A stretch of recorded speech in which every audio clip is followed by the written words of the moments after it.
So it's a real pleasure to introduce Simon Powis. Simon, you and I go back a long way, and it's an absolute delight and a pleasure to be welcoming you this afternoon. Simon is working in the School of Medicine up in the University of St Andrews and is an immunologist of international repute who has spent a lot of his career exploring the biology of the HLA-B27, the MHC class 1 superfamily, which as a rheumatologist in my clinical life means that I have been reading his work avidly over many years. Today we're going to hear a little bit of work around immunopeptidomics and how you've been able to integrate that into the SHARE registry offering. Simon, it's a real pleasure to offer the floor to you. Thank you very much, Ian. It's great to see you. Ian did mention that actually we go back to the 1980s when we were doing our undergraduate time in Glasgow, and we were still in primary school, Simon. That's what we were doing. We were primary school together. Absolutely, yes. What is absolutely terrifying is that the students now coming onto campus are wearing the same fashions that we wore in the 80s. That I can't get my head around that at all.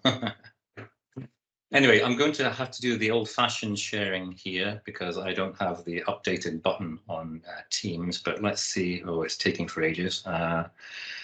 Let's see if we can, if anyone would like to update me, if they can see my slides. Yes, we can. So is that now full screen? It's pausing. Is that visible okay? I'm not getting a full screen message here. Oh, there we go. Is that better? That's it, Simon. Spot on. Thank you very much. Okay. So first of all, to say thank you very much to SHARE, who invited me to speak on this as well, on previous speakers as well, and to Ian for hosting. SHARE has been instrumental in kickstarting a new project on immunopeptidomes, as Ian mentioned there. So I'm going to give you a little bit today to that at the second half of the talk. First of all, thank you to the people who are involved in this, Pankaj, Caitlin, Deborah, who have been active in the lab working on extracellular vesicles I'm going to tell you about. Also to Sally and Sylvia in our mass spec facility.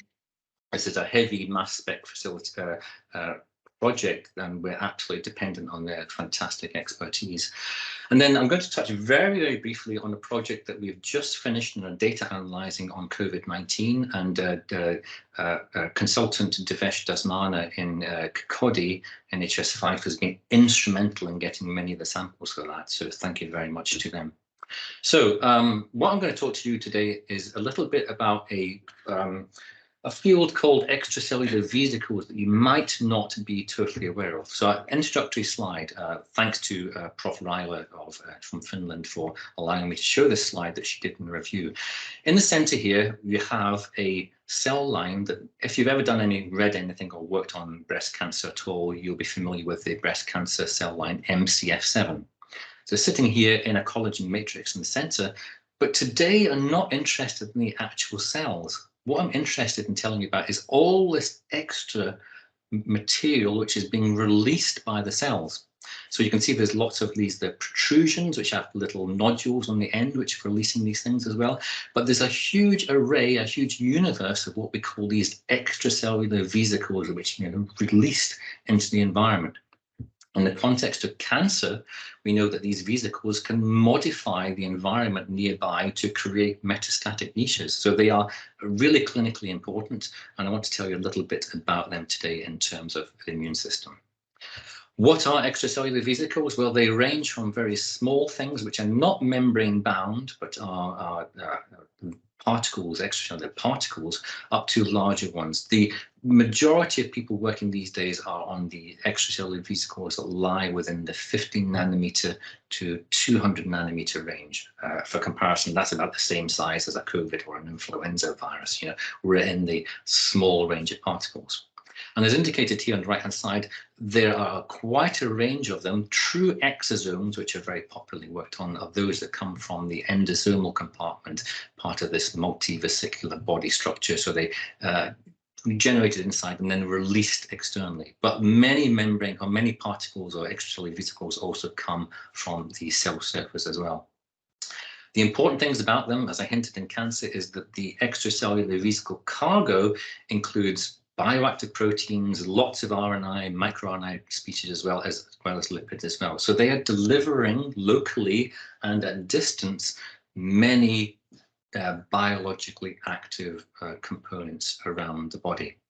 In talks now, I don't put in the numbers that you get in plasma or serum, basically because it's a bit of a minefield. What are you studying? The very ones, the small ones, the medium ones, the large ones are all together. The method of study impacts on what you get. But on average, around about, most studies report between 10 to the 8 to 10 to the 10, as much as 10 to the 12 particles per mil in something like plasma. So there's a large amount of material, and it's something to think about in those of you who do wet research in the laboratory. If you're working on cells or tissue culture supernatants or biofluids, if you don't ultracentrifuge to get rid of these vesicles, that's the main way of pelleting them, then your sample is actually chock-a-block full of extracellular vesicles. Have a think about whether that might impact on any studies that you're doing. It's a popular topic. A quick Web of Science search on exosomes, in this case, or extracellular vesicles, will pull up between 10,000 and 30,000 papers. Very interested in the field of oncology, immunology, neurosciences, cardiovascular as well. So it's a very rapidly expanding field, to such an extent that 10 years ago, the International Society for Extracellular Vesicles was set up. We have about 2,000 members, active members. They have an annual congress, like many institutions do. We're due to meet in Seattle next year. But in addition to that, it's very active in forming workshops. So earlier this month, I was in Helsinki, where we had a workshop concentrating on blood extracellular vesicles. And there's one in Venice in January. Sadly, not going to make it to the one in Hawaii in November. That's a bit of a shame. And there's a series of online ones as well. So it's a very active community. Most of these are challenged or really their outputs are going to be setting standards for the rest of the community to work by, so that we all know what we're working on.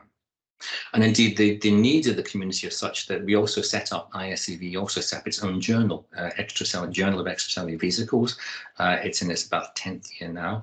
And I've been on the senior editorial board for the last 3 or 4 years now. We've just started to get our first set of impact factors, which we were happy with to start with. Started out at 11, and then it rapidly went up to 15. Last year, it hit almost 26, which, to be honest, scared us, because it ended up with huge numbers of papers. We're getting about 700 submissions a year at the moment. The need it's dropped down a bit to about 17 this year, which is something we're a bit more happy with. So there's a strong need for a journal to publish these kind of papers, such that actually we've also set up a second journal, Journal of Extracellular Biology, which deals with things which are not particularly vesically related, but still related to this field. So it's an emerging and a field which is growing rapidly. Now, the key thing I want to tell you about now is the fact that the EV numbers in biological fluids, their numbers and their cargo significantly alter in disease. There's plenty of examples of that in cancer and other inflammatory processes. Here's one set of data from a study that we've just completed, as I mentioned, in COVID-19, and it basically shows that the typical EV markers like CD81 and CD19 and CD9, sorry, not changing substantially between healthy controls and COVID-19 patients. But the HLA antigen presenting molecules are actually upregulated on extracellular vesicles in COVID. So as I mentioned, the EV numbers and cargo change in disease. So I'm going to tell you a little bit about what we're studying now in relation to HLA A, B, and C. What are they? Well, they're the main molecules involved in intracellular antigen presentation. Briefly here, the majority of proteins which are inside the cells in your body get degraded, they're chopped up into smaller fragments, get punted into the endoplasmic reticulum, specifically transported actually, and then they get a chance to bind onto these antigen-presenting molecules, transported to the cell surface for recognition by cytotoxic T cells, CD8 positive T cells. Now, there are thousands of your own proteins being presented in this peptide form at any one time. You ignore the vast majority. You're tolerant of yourself, if you like. But when they can become important and generate cytotoxic T cell responses, are in cases of viral infections, as for COVID, and cancer, for tumor-associated antigens, which are upregulated proteins associated with cancer, or tumor-specific antigens, things that can derive from mutations in proteins. Now, the fact is that after the last 30 years, we know a hell of a lot about cell surface immunopeptidomes, all the peptides which are being presented. And there's great databases on that. However, we know almost nothing about the immunopeptidomes which are coming out onto extracellular vesicles, because these HLA-1 molecules are incorporated when these vesicles get released from cells. So that's a project we started a few years ago. We just published earlier this year a large study on breast cancer lines and a melanoma and a myeloma line for controls. Don't worry about the details about this. Each dot is a peptide, but in summary, what we found was thousands of peptides on the cell surface, thousands of peptides coming from the extracellular vesicles released into the tissue culture supernatant. And amongst those, the surprise was it was relatively easy to find peptides that are known tumor-associated peptides, as well as ones which could be potentially tumor-specific antigens, because there's databases of many of these cell lines. They've been sequenced at RNA and DNA level. So actually, the surprise outcome from this was that the tumor-associated, the cancer-related peptides in these immunopeptidomes on the extracellular vesicles were relatively easy to find. So the next thing we wanted to find was, or ask was, is this relevant in patient samples? And this is where SHARE came in. They were incredibly helpful and have supplied to us so far about 36, 21, and 10 myeloma from breast cancer, lung cancer, and myeloma. And what we do with them is very simply, we make a platelet-depleted plasma by centrifugation. We run that down a dirt-cheap slides exclusion chromatography column, which costs about £5. We make it in the lab, and then reveals to us in the 10 fractions that come off the column that the extracellular vesicle component elutes in typically fractions 4 to 7, well ahead of the serum proteins like albumin, immunoglobulins, and all the other stuff. So we end up with an enriched fraction for extracellular vesicles, which we can then burst open in detergent, extract the HLA molecules, extract the peptides, then by acidification, subject that to sequencing by mass spectrometry, and then do bioinformatic data analysis compared to databases to identify the peptides. And Caitlin, who's about to submit her thesis in the next 2 days, has actually done a fantastic job on the SHARE cohort of breast cancer patients, although she might not ever want to run another STS page gel based on this data. Thanks, Caitlin, for all the help on that. But what she got was, multiple thousands of peptides extracted from the breast cancer samples and the controls, which then went through that bioinformatic pipeline to determine the ones which are likely to be MHC, HLA binders, and then again, based on databases, those which are derived from tumor-associated proteins. And she got a number of significant hits. And that has allowed us to make a conclusion that actually, that although we haven't corrected this properly yet fully for sample number, is that we're probably seeing quite an enrichment for the number of tumor-associated proteins or peptides coming from tumor-associated proteins in the context of breast cancer compared to healthy controls. But the other thing is that's looking at the specific peptides that we know are related to cancer, but all the peptides we get, we can also develop what we call an immunopeptidome signature to see what pathways and GO-term analysis are enriched in the context of disease versus controls. And that's something where we want to go next. So just very briefly, what next for our immunopeptidome studies? Well, as I say, SHARE has provided absolutely key proof of principle samples that we can do what we did in cell lines in patient samples. Next, what we think we need to do is expand that into large cohorts to look for these patterns of signatures and overall immunopeptidomes, as well as the tumor-specific and tumor-associated antigens. Also, what we'd like to do is to follow a cohort of patients and map their extracellular vesicle immunopeptidomes at time of diagnosis when they first appear in clinic, following treatment, and then indeed follow-up as well.